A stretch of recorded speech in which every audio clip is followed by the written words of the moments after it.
الحمد لله كفى والصلاة والسلام على سيد الرسل وخاتم الأنبياء محمد المصطفى وأحمد المجتبى وعلى آله وصحبه ومن بهديه مهتدى.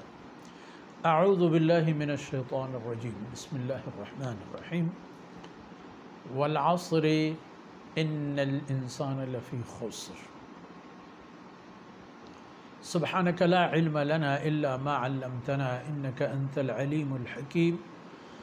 رب اشرح لي صدري ويسر لي أمري واحلل عقدة من لساني يفقه قولي واجعل لي وزيرا من أهلي رب زدني علما وارزقني فهما ثم أما بعد.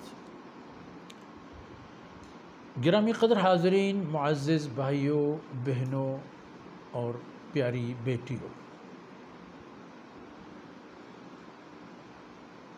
قرآن کریم سرچشمہ نور و ہدایت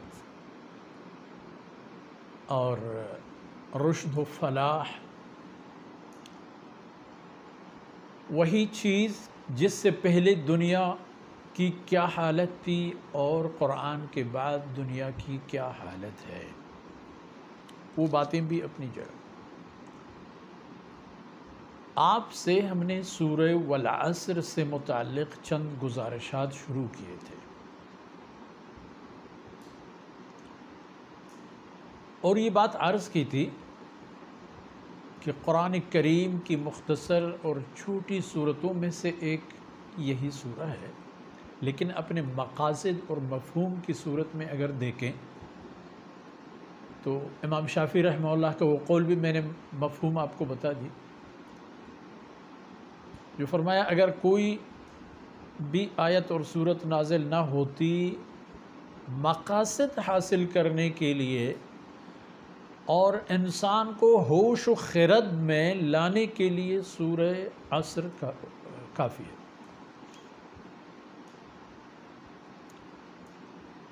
اور بات شروع ہوتی ہے لفظ عصر سے، اور عصر عربی زبان میں زمانے کو کہتے ہیں، اور زمانہ وہ نقد سرمایہ ہے کہ جس سے عابد و زاہد جنت کماتا ہے، فاسق و فاجر جنت گواتا ہے. یہ سب اسی عصر میں اور وقت میں ہوتے ہیں. وقت نام ہے آپ کی زندگی کی 24 گھنٹوں کا،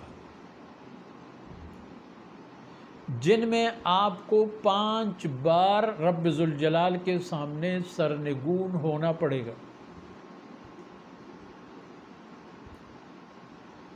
جس میں آپ اپنے آپ کو کنٹرول کر لیتے ہیں، اپنے آپ کو قرآن اور حدیث کی قالب میں ڈالتے ہیں، اور یہی وقت جو گزرتا ہے اس کی لمحات آپ کے لیے اتنی قیمتی ہوتی ہیں کہ جن سے آپ جنت کے قرنوں کو خرید سکتے ہوں گے.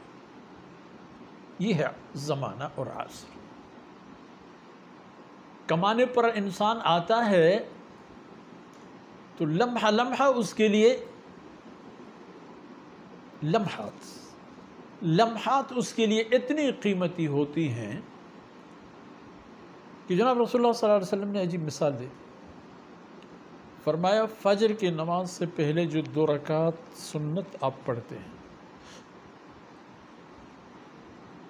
2 رکعت سنت اتنی بڑی بات نہیں ہے، فجر کی سنتیں، فرمائی یہی 2 رکعت سنتیں پوری دنیا اور دنیا میں جو کچھ ہے ان سب سے بہتر ہیں. خیر کا لفظ فرمایا، خیر من الدنیا وما فیہا. یہ 2 رکعتیں دنیا اور دنیا میں جتنے کچھ ہے، جیسے کسی نے بطور مثال بتا دیا تھا کہ بھئی آپ کے تاج محل، ایفل ٹاور، آج کل دنیا میں شامل ہو چکا ہے برج خلیفہ، مثال کے طور پر اگر اس کو بھی بیان کریں، آپ کے مجسمے آزادی امریکہ میں، آپ کے دنیا کی جدید ترین ممالک جو ہر لحاظ میں بہت آگے جا چکے ہیں، سنگاپور ہو، سوئس ہو، یورپ کی کون سی ترقی یافتہ ملک اور کنٹری ہو، امریکہ ہو، جاپان ہو، خیر من الدنیا وما فیہا، وہی 2 رکعتیں آپ کے لیے دنیا اور دنیا میں جو کچھ ہے، جتنے کچھ ہے، سب سے بہتر ہے۔ پوری دنیا کی جتنی مشنری ہے وہ آپ کو مل جائے، پوری دنیا کی جتنے کمپیوٹر ہیں آپ کو مل جائے، جتنی قیمتی موبائل فون ہیں آپ کو مل جائیں، جتنے نقد سرمایہ اور دولت ہے آپ کو مل جائے، جتنا سونا چاندی ہے وہ بھی آپ کو مل جائے، لیکن فرمایا وہ 2 رکعتیں پھر بھی دنیا وما فیہا سے بہتر ہے۔ یہ ہے والعصر، اور لفظ عصر کو آپ اس کے مفہوم میں لے لیں، جو زمانے پر دال ہے، اور زمانہ نام ہے زندگی کے ان اوقات کا جو میں نے آپ کو عرض کیا کہ اس میں انسان، رسول اللہ صلی اللہ علیہ وسلم کے ایک عجیب فرمان میں آپ کو سناؤں۔ آپ صلی اللہ علیہ وسلم نے فرمایا کل یغدو فبائع النفس، صحیح حدیث ہے۔ صبح سویرے جب انسان اپنے روزمرہ زندگی کا آغاز کرتا ہے تو اسی آغاز کے مرحلے میں اس نے اپنے آپ کو بیچ چکا ہوتا ہے، اپنے آپ کو فروخت کر چکا ہوتا ہے۔ فبائع النفس، صبح سویرے ہم اپنے سودا کر چکے ہوتے ہیں، سودا تو ہم نے کر لیا ہوگا، لیکن کیسے سودا؟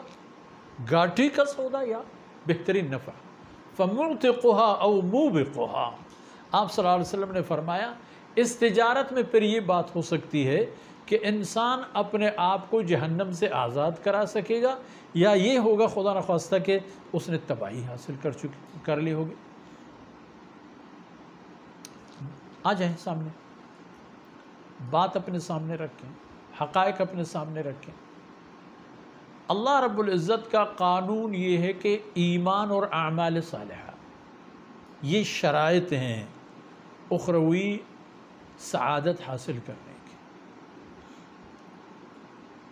زمین اللہ کا، قوانین اللہ کے، وسائل، ذرائع، سب کچھ اللہ کے، ہم خود اپنے وجود میں اللہ کی ملکیت، اور ہمارے پاس جو اعضاء و جوارح ہیں وہ بھی اللہ رب العزت نے اپنے خزانہ غیب سے ہمیں عطا فرما دیے۔ اب اللہ کو سجدہ کرنا یعنی اللہ کے حکموں پر چلنا، یہ اللہ کا حکم ہے۔ میری زمین پر چلتے پھرتے ہو، میری دی ہوئی روزی سے کھاتے پیتے موٹے تازے بن جاتے ہو، پھر سجدے بھی مجھے کرو۔ اب لفظ سجدے کا معنی، مفہوم، مقصد، عبدیت کا اعلیٰ ترین معیار وہ اللہ کے لیے ہو، ایسے اللہ کے لیے عبدیت ہو کہ لا طاعت لمخلوق فی معصیت الخالق، کہ اللہ کی نافرمانی میں کسی کی بات سنی نہ جائے۔ ہر وہ معاملہ جو اللہ کی اطاعت و فرمانبری کی ہے اس میں اپنے آپ کو پیش کرے، اور جو اللہ کی نافرمانی ہے اس سے آپ کو اتنی دور رکھیں کہ پوری دنیا زور لگائے پھر بھی مجھے اور آپ کو وہ آگے نہ لا سکے۔ فرمایا والعصر، یہ سب زمانے کی باتیں ہیں، یہی زمانہ ہے۔ کیا ہے زمانہ؟ زمانہ تو تم خود ہو۔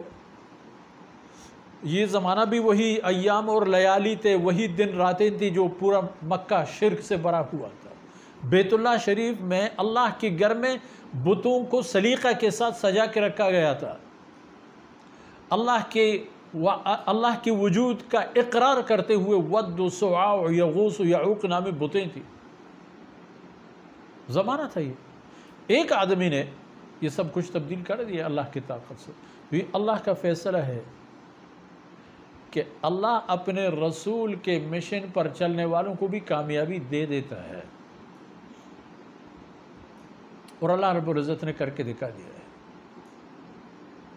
اس لیے ضرورت اس بات کی ہے کہ ہم زمانے کی قدردان بن جائیں، چونکہ اصل سرمایہ یہی ہے کہ یہ دنیا کی دن رات ہیں، زندگی کے لمحات کا نام ہے زمانہ۔ زمانہ ایک دولت ہے، ایک بہت بڑا، آپ کے تصور سے بھی زیادہ دولت، اور اس میں سمیٹنے کے لیے مجھے اور آپ کو بھی زندگی ملی ہے، یہ ہمارا حصہ ہے، جتنا ہو سکے حاصل کر لو، اپنے آپ کو پیچھے نہ رکھو، خامی، کوتاہی، کمی کا ارتکاب نہ کرو، ڈٹے رہو اور جمے رہو اور لگے رہو اللہ کی بندگی میں۔ تو پھر اس صورتحال میں یہ ہوگا کہ انسان خسارہ سے محفوظ ہوگا۔ تو آج کی باتیں اتنے تک، اور انشاءاللہ العزیز اللہ نے چاہا تو اگلی نشست میں ہماری باتیں آگے بڑھیں گی، اور اللہ رب العزت کی بارگاہ سے مقبولیت اور قبولیت کی دعا گو ہیں، اور اپنے لیے، ہم سب کے لیے، عالم اسلام کے لیے عزت اور غلبے کی دعا گو ہیں۔ اللہم لک الحمد کما ینبغی لجلال وجہک ولعظیم سلطانک، سبحان ربک رب العزت عما یصفون وسلام علی المرسلین والحمد للہ رب العالمین۔